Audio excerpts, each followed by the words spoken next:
and welcome to Sawdust Sunday. This is Scott with another Tune Woodworks. Thank you so much for clicking on this video.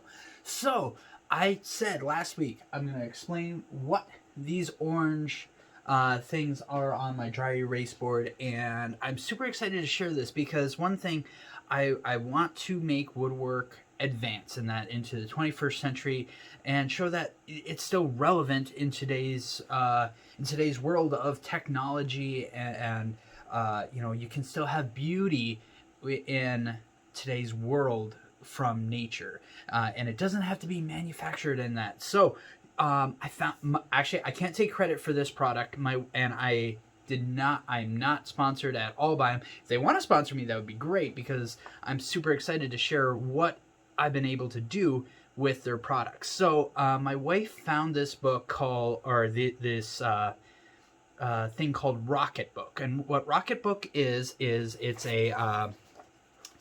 is a notebook.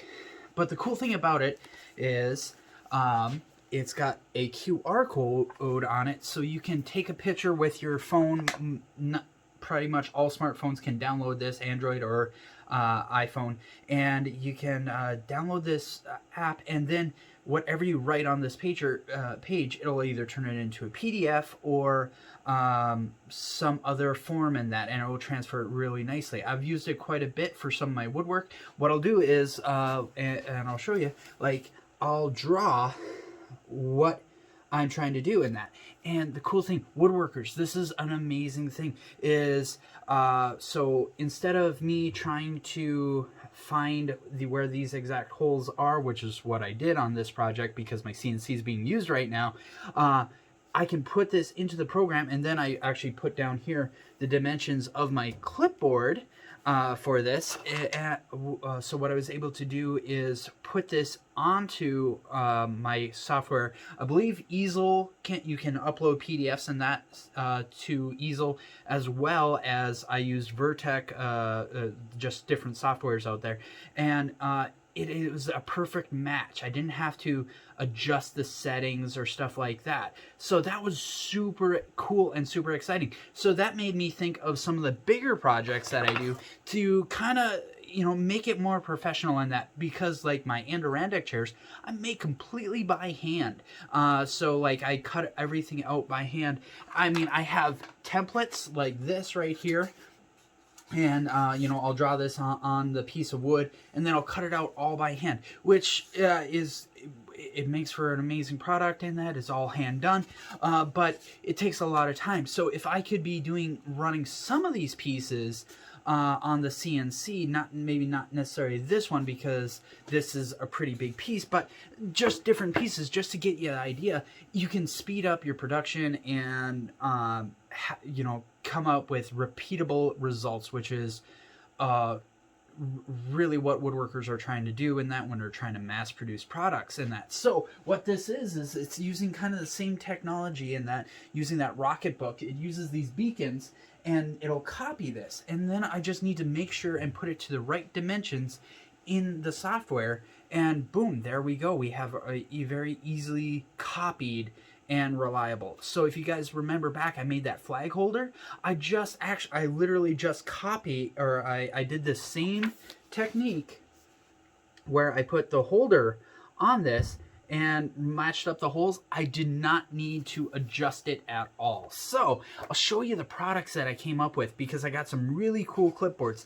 This was actually one of the very first clipboards. I took the clip off this because I'm not too happy with the results. So I got my J-Tech laser, 2.8 watt laser, which is a very small laser in comparison to their 7 watt, but it does a great job, and I'm super happy with it. But I made my first clipboard, and you can kind of see there's an outline, and it says another turn. I'm not too happy with that, so I'm going to actually sand this down using my drum sander, and we're going to re-laser this, because on the other side I have all my conversions, so to know the proper distances for like a 1/4 inch. What is that in decimals? Because sometimes the computer needs to know that, instead of, you know, like, oh yeah, you know, it can't, sometimes computers can't understand a 1/4, 1/4. So, but getting back to the Rocketbook, this product has been really cool for me, and I've used it quite a bit, and it's just, you know, be able to send out project ideas to emails and stuff like that. So this, I've ended up making some clipboards for it, and look, check out how beautiful that is. So I have a coat of tung oil. It's still wet. It needs a couple more days to dry. I was hoping it would be done, but you know, so unfortunately it's cool right now, and I don't have heaters, and the tung oil is just a little tacky yet. But and check out this. I made both of these by hand, but I double checked to make sure the clip would fit, and so check out that. I'm super proud of this one, and it's a perfect size for this board. Now, here's the other cool thing about this Rocketbook is it uses ink cartridges. This is one of them, and I bought a bunch of black cartridges just to use them, but I figured out it actually fits in one of the pens I make right here at Another Turn. So you guys probably remember me making this. This is the East Indian rosewood pen, and it's just absolutely beautiful. And I'll show you. So this is a screw cap, and unscrew this.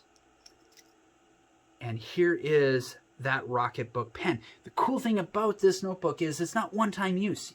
A damp cloth, and I wish I still had it, but it got sucked up in my dust collection when I was cleaning one day, is it can wipe off and you can reuse the Rocketbook again. And so I've used every single page in that Rocketbook at least once, and I keep everything till I'm done with a project, and or I make sure that it's on file somewhere else. So cool thing is you can get these really cool pens. These are super nice, super great flowing pens, and use them with the Rocketbook. But I also use them for everything else too, so you're not limited. This cartridge can write on other stuff as well, and I'm super excited because I can customize this however I want, and that's, say, Wisconsin or a military symbol, you know, like, you know, I can do any of that for you, or kids, you know, mascots, you know, I went to Ewan Trail Creek High School. I was super proud to be from Ewan, Michigan, and you know, put ETC on it, or put the Panther on there. Super proud to be able to share some of that stuff with you guys. I know this is a longer video, but I'm super excited to share with you guys this stuff, and hopefully some woodworkers get some ideas to make their lives simpler as well. So thank you guys so much for clicking on this video. I hope you guys liked it. I'm sorry it's a little bit longer, but I'm going to show you kind of how I did these. I did these straight up by hand, and I think they turned out awesome. If you guys would like one or want to see more of this, hit that like and subscribe button. Go ahead and message me. Thank you guys so much for clicking on this video, and have a great week.